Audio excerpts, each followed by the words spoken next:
ain't coming on the right side.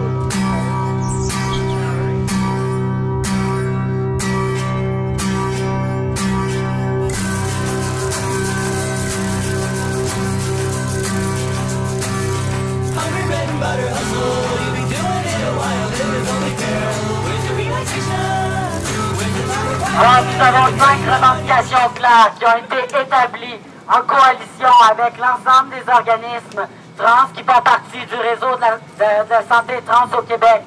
Donc, on a la coalition qui est formée par, évidemment, Politique Queer Solidaire, Action Santé Travestis et Transsexuels du Québec, la STEC, Association des transsexuels et transsexuelles du Québec, la TQ, Centre 2110, Projet 10 et Stella. D'autant plus qu'on a les nombreux signataires, plus de 120 signataires, des députés, des groupes féministes, des groupes LGBTQ. Tout le monde s'est rassemblé pour signer l'appui à notre texte de revendication pour dire non, ça suffit, la transphobie institutionnalisée.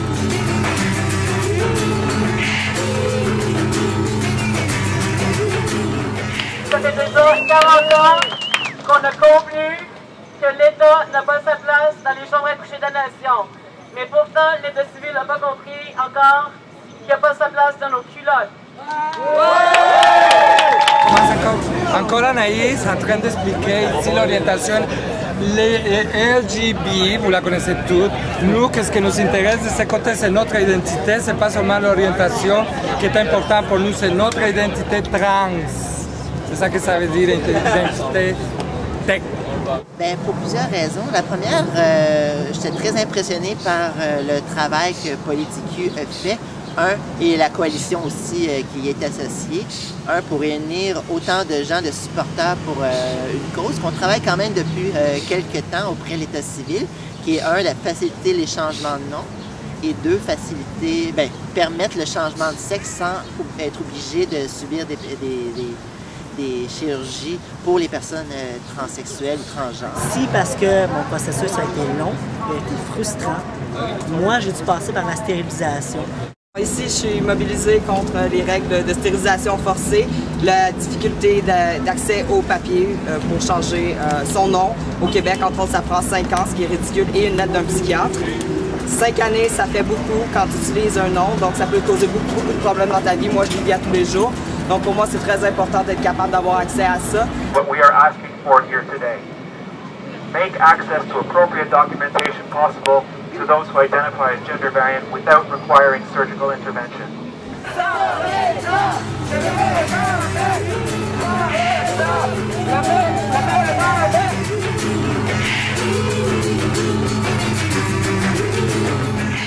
On peut dire que Québec, c'est quand même une place ouverte d'esprit pour la transsexualité, mais il y a encore beaucoup de préjugés. On pense que c'est un choix, que c'est un caprice, qu'on mélange homosexualité avec transsexualité, travestisme et tout ça. Il y a encore de la violence aussi, beaucoup moins flagrante que dans beaucoup d'autres pays, là, mais c'est encore présent. Les droits ne sont pas encore acquis au niveau des droits de la personne pour la discrimination. Le commissaire européen aux droits de la personne a sorti un papier de position en 2009 disant que c'était aberrant, que c'était inquiétant à plus au point qu'on oblige un certain groupe de personnes à suivre une stérilisation forcée. D'autant plus qu'il y a une grande section de la communauté trans qui veulent la chirurgie de changement de sexe. C'est important, c'est essentiel pour eux autres, tandis que c'est souvent pas accessible.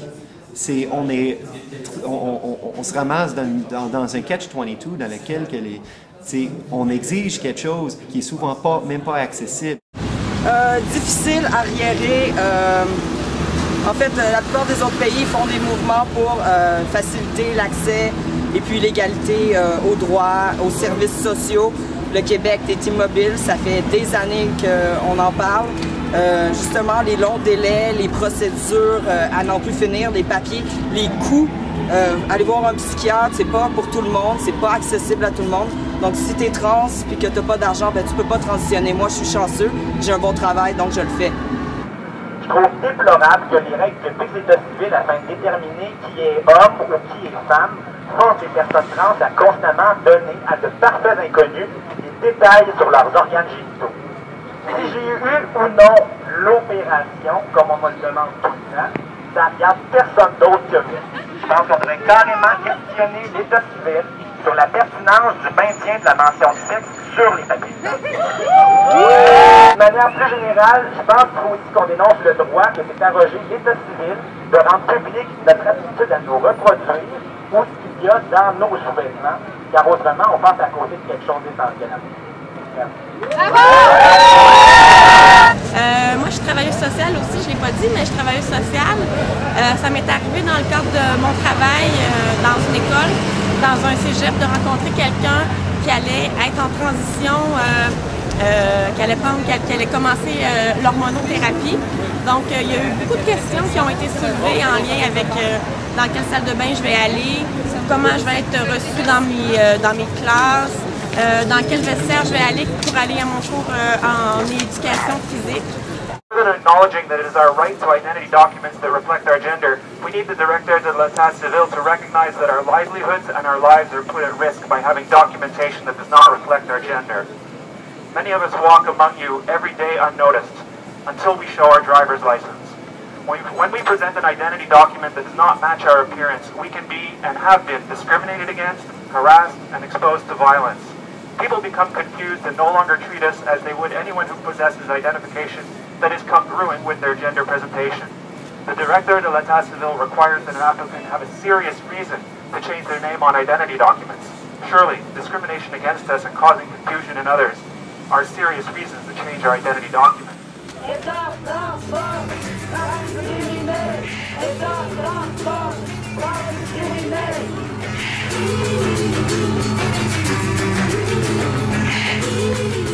Je vais juste mentionner quelque chose qu'on est en train de faire au niveau fédéral. On vient de passer, d'avoir l'adoption à deuxième lecture du projet de loi C-389, qui est un projet de loi endossé par une grande portion de la communauté trans parce que ça ajoutera l'identité et l'expression de genre à la loi canadienne sur les droits de la personne et aux sections du Code criminel traitant des crimes haineux. Cela offrira une protection fédérale, au niveau fédéral, pour les personnes trans, protection qu'ils n'ont pas bénéficié jusqu'à date. Et c'était la première fois que les droits des personnes trans a été discuté en chambre. On trouvait que c'était un moment vraiment historique. Bien, je pense que leur donner plus de droits, plus de visibilité, donner de la formation, de l'information aux gens, de les aider aussi à dénoncer des gestes violents ou du harcèlement. Quand ici, qu'est-ce qu'ils vont dire? Il n'y en a pas de faux ni de vrais trans, ça veut dire que ce n'est pas rapport au bitchage. Okay. Entre nous, il y a beaucoup de bitchage. Ça, elle est une vraie, elle est une faux. C'est pour ça qu'on dit... Elle, là-bas, elle est une femme vraie, c'est ça que ça veut dire. Il n'y en a pas de faux, ni de vrais trans. OK. Il y a trans tout court. Il y a trans juste des trans. Juste des trans. On est tous des trans. D'accord? On est tous des vrais trans. Des vrais trans. At the social level, I think this action is so important because not only does it sensitize the population to the different daily realities that trans people face, but also to the diversity of the trans experience. And we see this here right now, very diverse group. So we can further sensitize society just through demonstrating like this. And trying to change the regulations, for example, for the sex marker change, can help society realize that, as humans, we have created these categories of gender, and we have the power to change them and to make them more relevant. So I say down with these sterile civil status rules and up with rules that are more flexible and inclusive and really reflect human diversity. Thank you. Être un homme et une femme, c'est pas mal plus qu'avoir un pénis ou un vagin. C'est vraiment l'ensemble de la personne qui fait qu'on est un homme ou une femme. Puis si on réussit à gagner ce point-là, je pense que ça va être une grande aventure.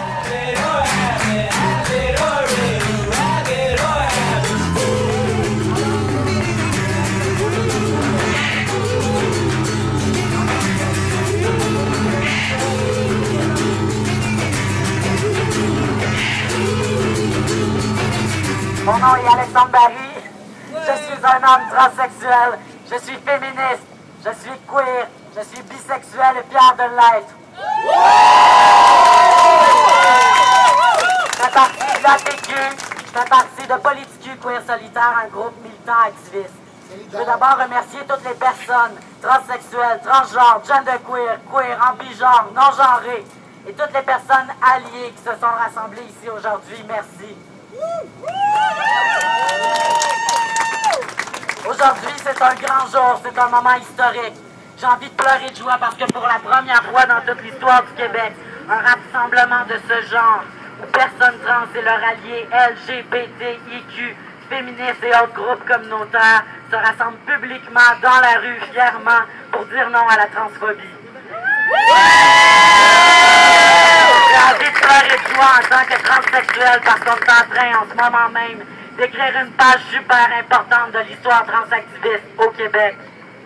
J'ai envie de pleurer de joie en tant que féministe parce que pour la première fois, plusieurs organisations et groupes féministes importants ont décidé d'appuyer la revendication des trans dans leur quête d'égalité. La Fédération des femmes du Québec, qui existe depuis 1966, s'est, dans les dernières semaines, prononcée pour la première fois sur les enjeux trans et s'est prononcée en faveur et ont décidé de s'unir à nous pour dire non à la transphobie de l'État, non à son ingérence dans nos culottes et nos identités.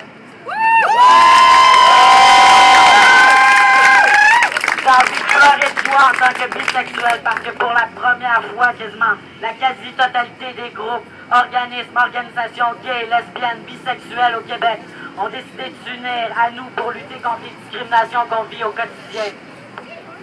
J'ai envie de pleurer de joie comme citoyen parce que pour la première fois, des organisations syndicales importantes, pour n'en nommer que quelques-unes, le Syndicat canadien de la fonction publique, la CSN, la CSQ et d'autres, des personnalités politiques importantes, Thomas Mulcair, Amir Kadir et d'autres, se sont prononcés en faveur du respect de l'intégrité physique et de la liberté des personnes trans.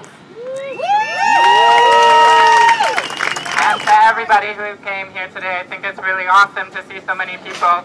There is obviously a long history that came before us of trans people, of sex workers, of drug users, of various people who have come together and fought for the rights of trans people, who have established organizations like Aztec over 12 years ago. So I think it's really important we recognize and acknowledge that history when we're out here in the streets, you know, to make our voices heard both in front of the État civil and more generally in public.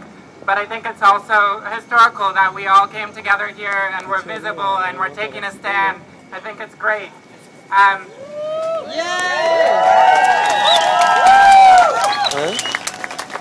think it goes without saying that you know, there's a lot of social injustices that people experience in society here, and trans people bear the brunt of many of these injustices, be it from the immigration system to the healthcare system, to accessing housing and employment. And it's essential, one step that we need in gaining dignity and justice for trans people is having access to papers that reflect our identity, that respect who we are, be we transsexual, transgender, travesti, genderqueer. It's our bodies, it's our right to choose who we are. We need to take back control, so we're here to tell them to change their rules. I think it's important that we build coalitions amongst different trans communities, along with queer groups. It's great that Politique has helped to bring us together here today. I think it's essential as we move forward as different trans communities and struggling forwards together for these changes. So thanks again so much to everybody for being here, and hopefully we'll be able to continue with this campaign. After we leave the streets today, we need to continue this work. It's not just one day coming out and making noise. These are long-term changes that we need to continue to work for day in, day out in our own communities, in our own organizations, and together. So I hope to see you all again in the future. Thanks.